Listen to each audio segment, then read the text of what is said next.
Welcome to USA Global TV and Radio, where our mission is to provide education, entertainment, hope, and inspiration.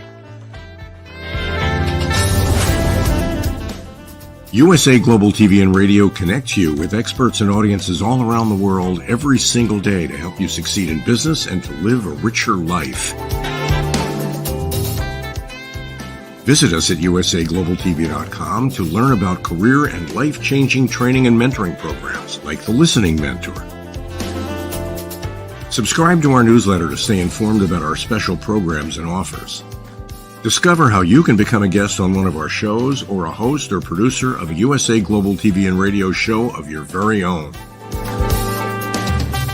That's USA Global TV and Radio, where the doctor is always in.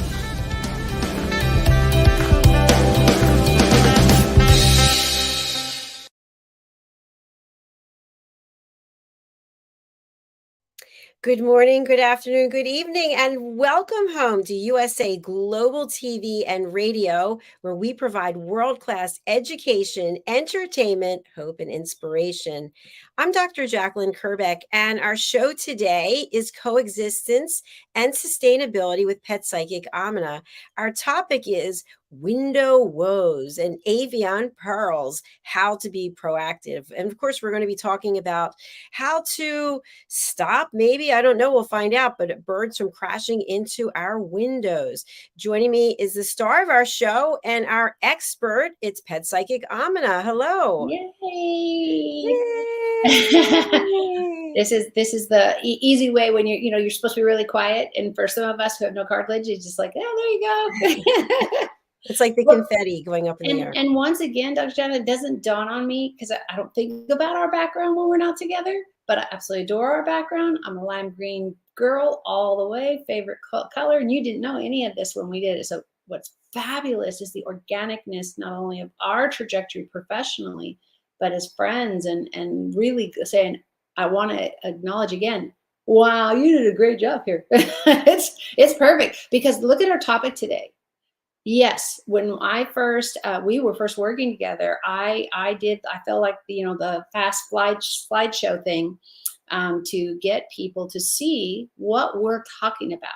But I'm going to talk to you today with our building behind us, our digital building, and look at if you look just off this side, ooh, I can do it. See that mark? Something in that office shows or is close to it. And then you've got black lines everywhere. So what this tells is I am not air. I am not a hole in a rock. Or if you look above, ooh, look at me hitting 1,000 here. This opening in the tree says, oh yeah, you can just fly through here, because the assumption, remember, assumptions are bad. They get you in lots of trouble, is that hole is all air. And it's all sky. They wouldn't be wrong this time. That tree, hopefully there is no power line. This is very, very common. All the power lines have not gone into the ground yet.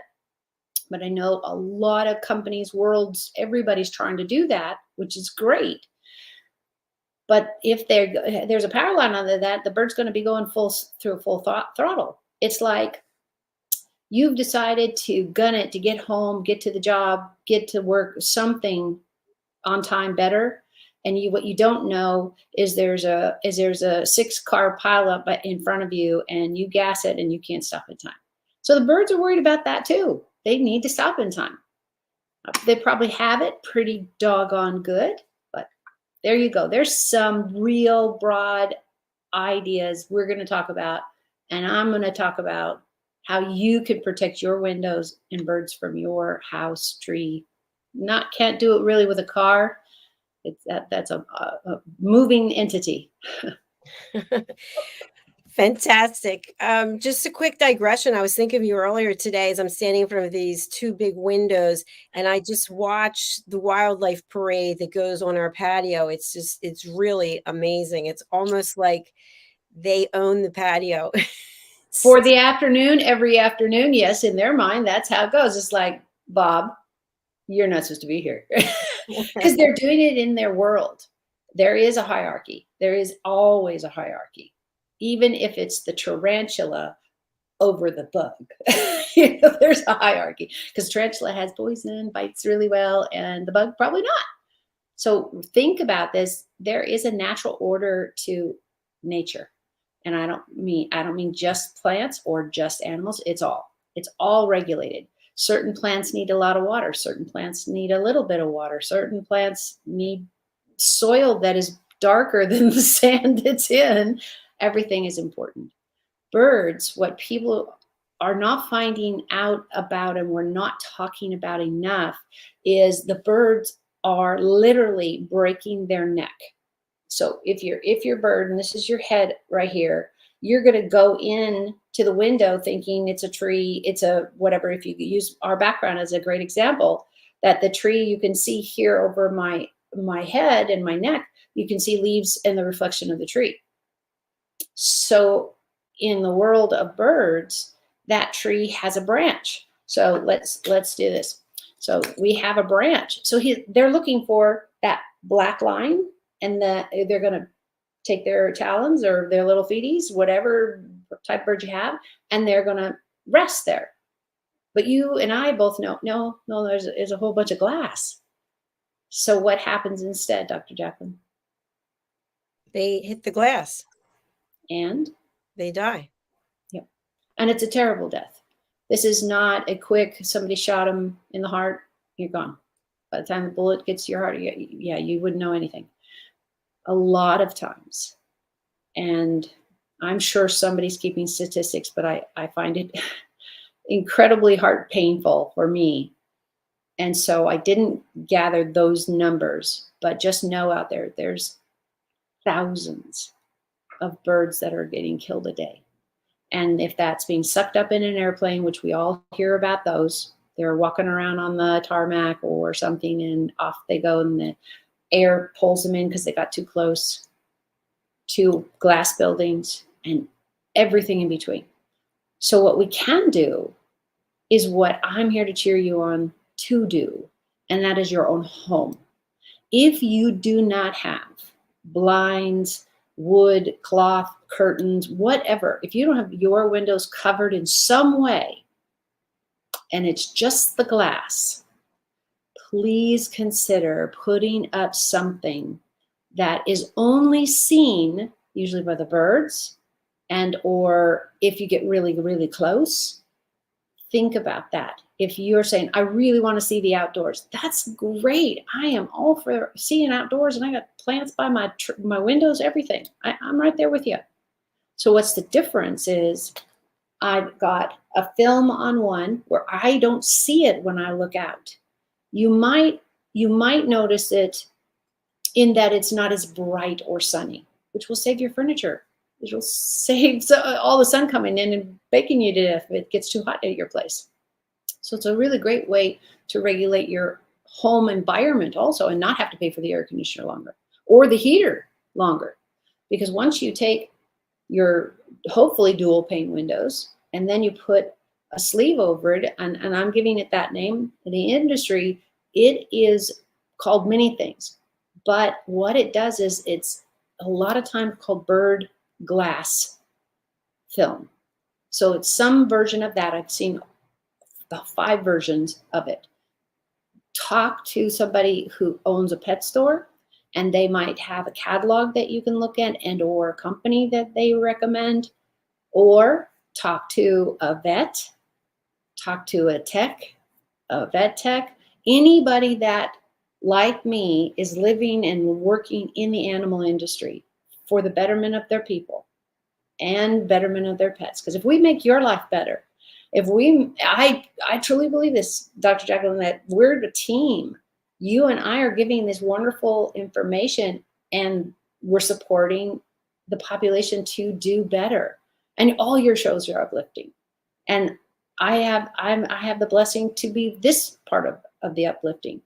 When you go to buy something that is just a film, so just think of it that it looks like when you're inside, depending on the light of the day, remember, sunset, sunrise, all of that's going to change how much you see. It's going to be like you have a light sheer curtain on, and you can use a light sheer curtain. They also make this wonderful little peel off, peel on. Think of tape, but it doesn't actually work exactly like tape, but it adheres to the glass. Can you get it back off? Absolutely. And you need to look at the manufacturer's directions for that, because each one of the films that I'm talking about, they come in patterns. So like boxes, like the pattern behind me, they come in flowers, they come in animal pictures, they come in just really subtle, subtle, subtle lines. So if you look at the building behind me and these lines, that would be like they would make them about a ½ inch or an inch apart. No more. I can't imagine any of the ones I saw that were more than an inch apart.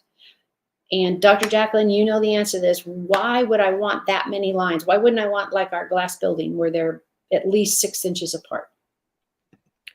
Because there's different sized birds, they have different eyesight, so you want as many as possible so that more birds can see it.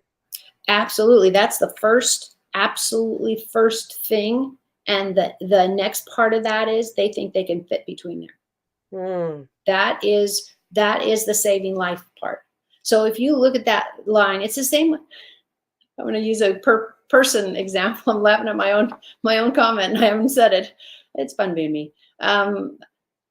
When you want to, let's say, you want to make a left-hand turn, you want to make a right-hand turn, and you got some Yahoo who's at the stop sign for the last 2 years, and or even worse, a yield sign, and they're still there, and you're like, come on, I got to get to whatever.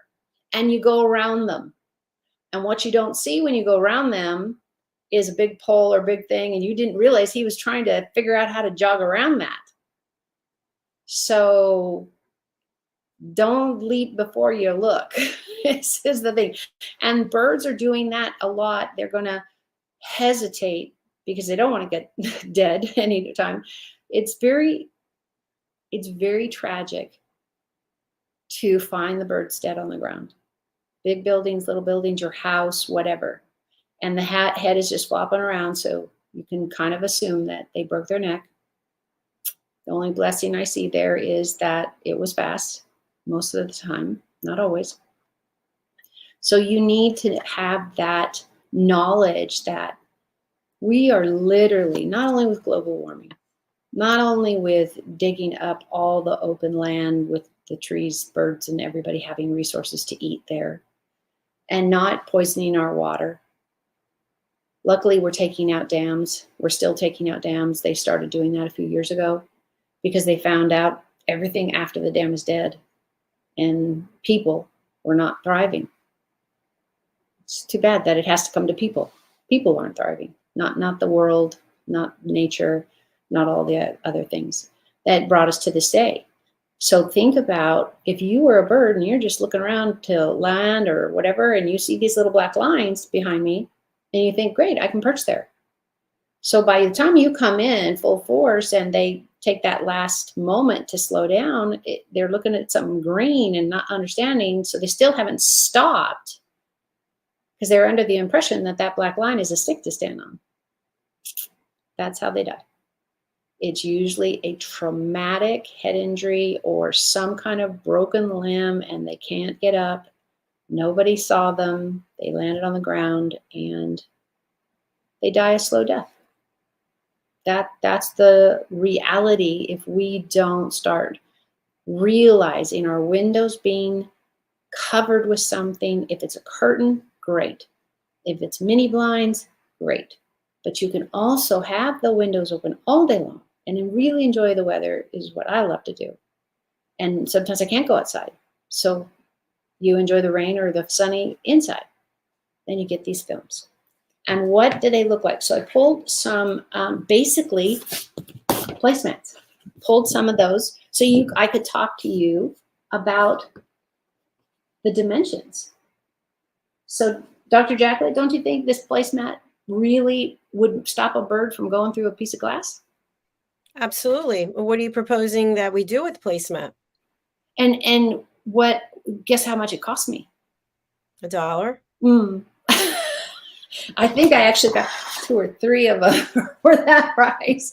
But I'm not, a lot of people stop to do what we recommend. I've talked to so many people, and I do readings and do trainings, and then you say, well, why didn't you do that? Oh, I didn't have time. I didn't feel like it. It means I didn't sell it well. Okay, I gotta be, what is that, snake oil salesman? Everybody bought from him, right? Isn't that the history of our, I think so, our lives? yes. I had never thought of that before. Yeah, this is a fun night, fun day. Anyways, so be the snake oil person, but you look at how simple I'm trying to make this. Just really, really simple. And if you look at the picture with our background, and now you don't see, you know, like mine from my neck down, this is not, I don't know, no, you can't see my finger, but I can see the shadows. So let's say you have a few of these. You could cut them up in the lines and just put the lines in there. You don't have to cover the whole window. A lot of people that I have tried to convince to do this, because they have a great deal of birds, it was not about the tools or the cost or anything. It was about they didn't want to bother. And honestly, luckily nobody said it to my face, but people have repeated it when a friend said it. And that's, why should I care? Isn't that the biggest question we should be asking first? I think so. Yeah, I mean, isn't this the channel for equity and inclusion and everything great and happy? You have to care. You have to care about everything. Bees, honeybirds, honeybees, and snakes, venomous and otherwise. They're here for a reason. We didn't put them on the earth. We didn't put them in our lives. So maybe if you feel you have a higher power or have somebody that you really trust their opinion, check in with them. See what they think. There's a million books out there on bird strikes. How many times, I don't think we hear it anymore, Dr. JACALYN, and I'm going to check with you because you probably have a lot more flight conversations about planes. But do you remember, I want to say it was probably the 80s I heard about it the most, but I was also in my animal science classes, you know, doing that college education thing. Striking planes was so common, it seemed like, in the 70s. I swear I heard it on the news like every month. Another bird, another plane went down, or they crashed, or because some of the birds are the whole flock and they don't realize the plane's going that way and the flock is in the way. So do you hear about it anymore? I don't hear about bird strikes anymore. Really. You know, and do you know why we don't hear about it? Not because it's not popular. It's news. Everybody who does news does all the popular stuff too, and non-popular stuff. It's because the airline community, even private pilots, have upgraded their non-bird strike prevention. This is what I'm talking about. Something as simple as a placemat. This is a little thick, but what I'm talking about is their pattern. See how there's a pattern here, open space, pattern here, pattern here. You can get film that has flowers or trees or nothing and just little dots that can go on your windows, can go on your glass, can go on, I don't know, you legally couldn't do it on a car because your vision would be in dire need of wanting to look out that window while you're driving. But there's so many other places we can do this, and if we start in our own homes, is the best place to start.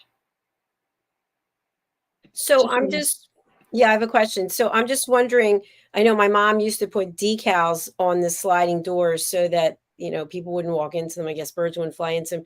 So what are you proposing with the placemats? You're proposing that they get, as they are, taped or somehow put onto the window? Just tape them.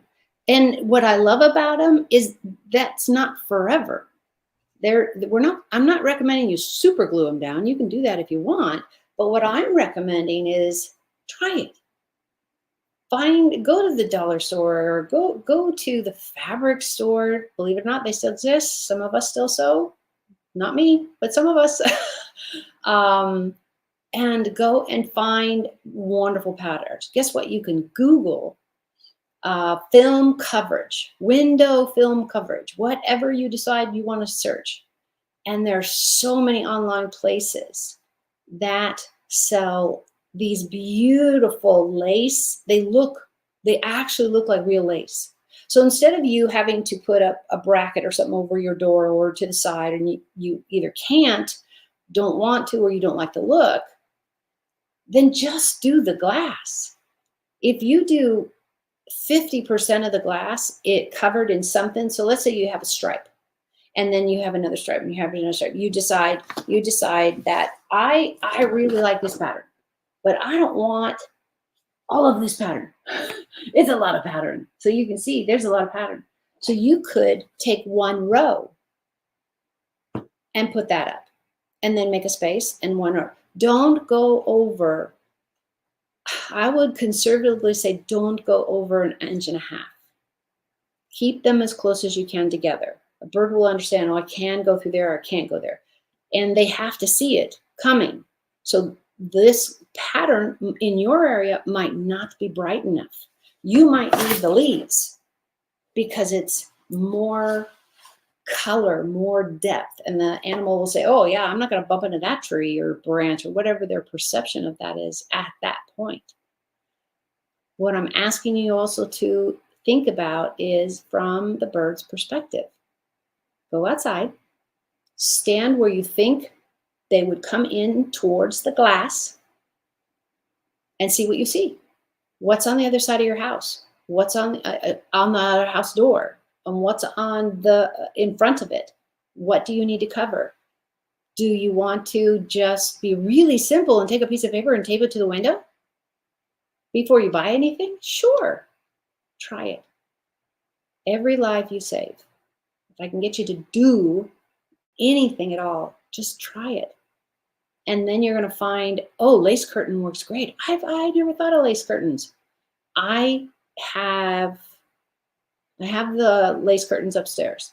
So what I mean by it, the pattern is so open that it looks like a piece of lace, but it's actually just a white, almost a clear curtain. So we would call it a sheer, something that like a lot of people put on the closest side of their house, their window, and then they put a darker solid piece, like the two placemats I'm trying to use as our little tutorial. So if you look, and Dr. JACALYN, you can see this, right? The pattern, you can see Yes. through this one, right? Yes. So that's exactly what I'm talking about. You can put lace, you can put a placemat, and maybe you get a placemat that's a solid color and not a pattern at all. You can go to the Goodwill and buy a ratty t-shirt or a piece of jeans or whatever, and you could really have some fun depending on the season. I have people in my life, they would say, great, we're going to decorate the door because of the glass. And it's like, great, look at it that way then. Look at it as the positivity of the lives you're going to save. And can you imagine opening the door and you have 4 dead bodies? Because once one bird does it, they do learn. But if they're all together in a flock flying, and they can see your table or chair or whatever through your glass door, they're going to go, hey, let's go check for food there. They don't have a concept of glass. What they will have a concept of, not enough to save enough lives, is last time we came to this opening, they don't have the vocabulary for door, Bob died. Chrissy died. Aunt Susie died. Whoever. And those would be like their bird family names or whatever I'm giving to give you an example. That it's got to be something you're doing that can be as simple as some lace. And they make curtains in lace. I did that all the time because I love the sun coming in and I have plants in the house. And a lot of them are right there by the window. So I went to lace. I went to the fabric store, bought some, sewed up the seams. If you can't do that, great. Just cut it into the shape and size you need. Hang it on a curtain rod. And all you have to do is put the hooks into the wall or into the area to hang the curtain rod. That's it. You can do the mats. You can make up your own.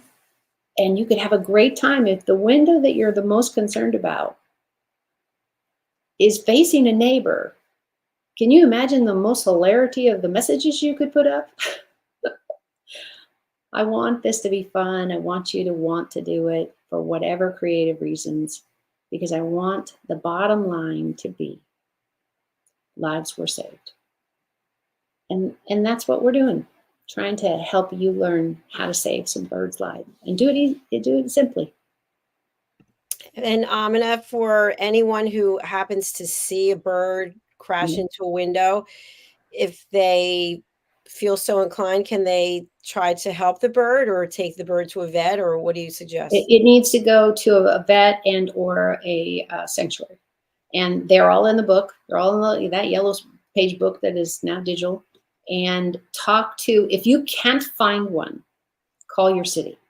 The city will have somebody they know, because what is the city doing? Building parks, moving houses, talking to their constituents, which is you and I, and all that kind of stuff. So use those resources. I think we as a community don't use these resources enough.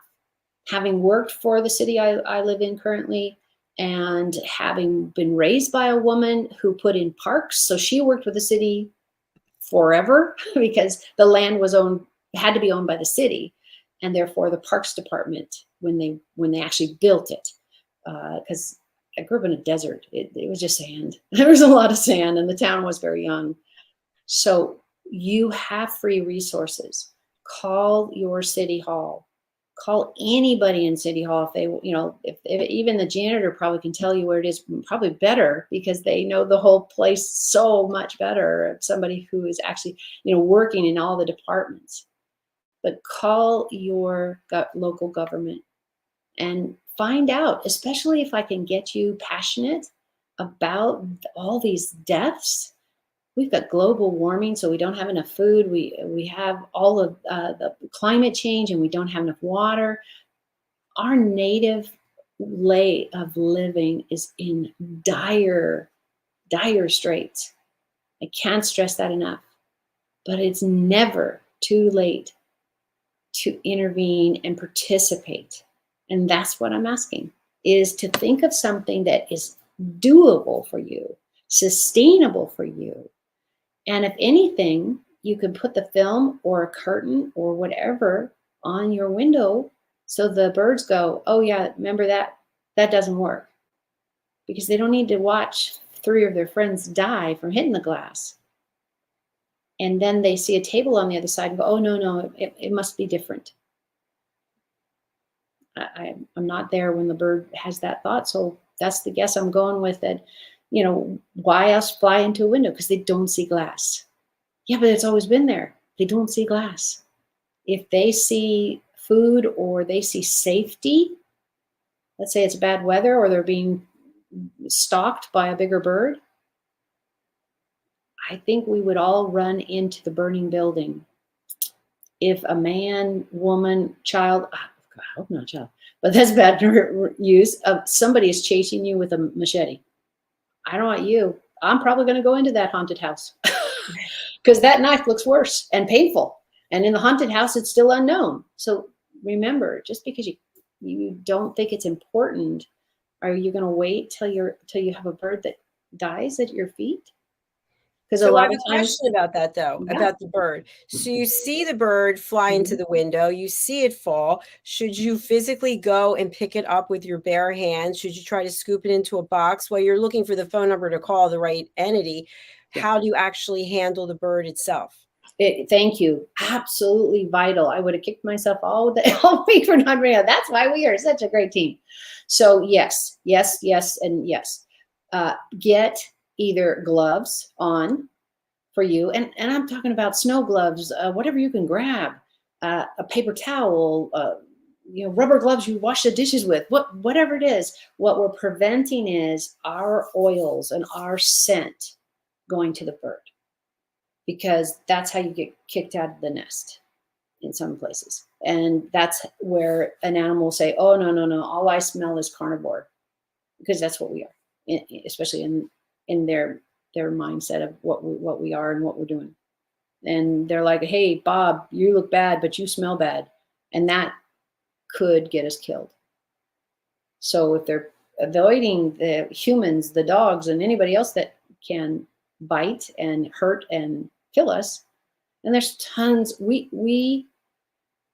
humanity decimates wildlife on a moment by moment basis, not just car accidents. We're bulldozing over their habitats and we're taking their food sources. So you've got the bird, it's fallen, it needs help. Handle it with your direct hands at 0 if you can. If you can. I don't know if you're going to find this animal in the middle of the driveway of your neighbor's house and you haven't got a stick of anything but your blouse and your jeans on. If you were wearing a sock, I'd say go for it. Put the sock on your hand, have the animal, maybe you can reverse pull the sock and give a little support to the bird until you get it to the right person, sanctuary and or lost and found. The pounds and the places that do rescue and release and all that kind of stuff, you need to find somebody that can lead you to that. If you're not happy with the call you made, call the next one. But the police station should have a list of phone numbers. The rescues should have a list of phone numbers of rehabilitators and that can take the animal in. And you always feel free to take a picture of the bird. You do not need to know what kind of bird it is. That's a crow, that's a hawk, that's a pigeon, that's a bird that should not be here. You find a parakeet somewhere. That came from somewhere else. But we don't want it to be wild. Dr. JACALYN, if I went to the pet store and I decided to adopt a parakeet, it's very common. They still have lots, right? I read about they're still doing tons of birthings and having birds. You know, these beautiful birds. And the parakeets are really great for small families and children. So if your parakeet gets lost, are you just going to leave them out there to fend for themselves? No. But also, where I'm heading this is we don't want them breeding. In Florida, this is a huge problem with iguanas and people just throwing them out on the green, which is literally a golf course, evil. There's not a lot of grass to eat because they don't grow it a lot tall enough. So whatever your animal is, you need to know what habitat and lifespan and all of these things and what injures them. And hitting the glass is a really big part of that. But it's also, you need to have that care plan and you need the long-term and the short-term plan of what you're going to do. Because all animals, if you decide you want an iguana, absolutely terrific.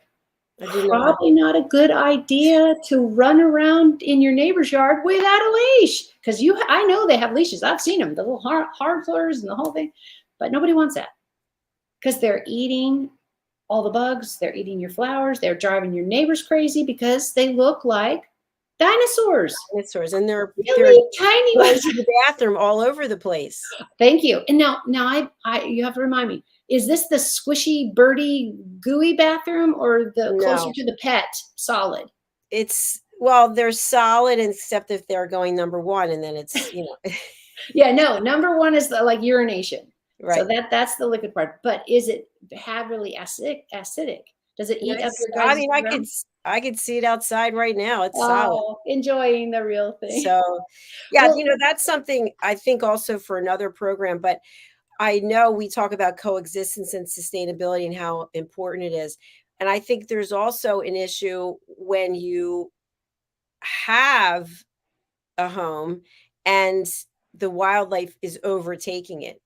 And that can be an issue because it's causing damage to your plants, to your landscaping, to your roof, to your house, to your walls, to your siding, to whatever it is.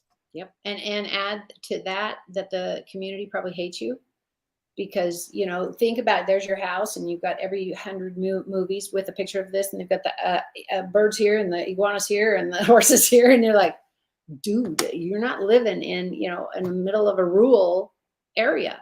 Right. Where I had my horse at a ranch, that would have been appropriate. Go ahead, knock yourself out. That's what we do. But not in a residential area.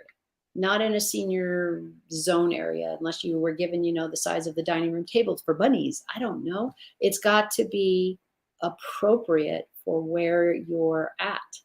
And if you don't know and people don't know, rabbits are wonderful, but they get dropped and it ends up getting their legs broken or their back broken because you got a bunny for a 5-year-old. You're not capable of that agility when the rabbit goes, yay, I'm out of here. And then you got the scratches and the bites.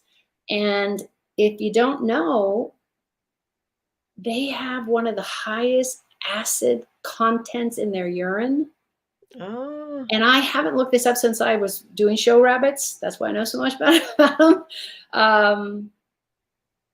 It literally, on the cages I had, after a while, takes a little while, the metal mesh that was the sides around the wood rotted. The metal, not the wood, the metal. A lot. Because it's so acidic. It is that acidic. And that's why we talk about have a potty place. Cat, dog, lizard, bird, I don't care what it is. This is where we do this. This is where we do this. It's a training thing. Will some actually decide to do this? Yeah, some will. Some you're going to have to really convince. And that's what bologna is good for. Except for the bird. Not the bird. Don't give bologna to the bird. Don't give bologna to anybody because it's a highly processed, but it makes a better joke. So think about not only what your treats are, it will help the behaviors problems. It will help with the urination, poop, where they're going. I don't know about you, but I would much rather get cat poop than cat pee when I have to, because I have 3 litter boxes because we have a big house.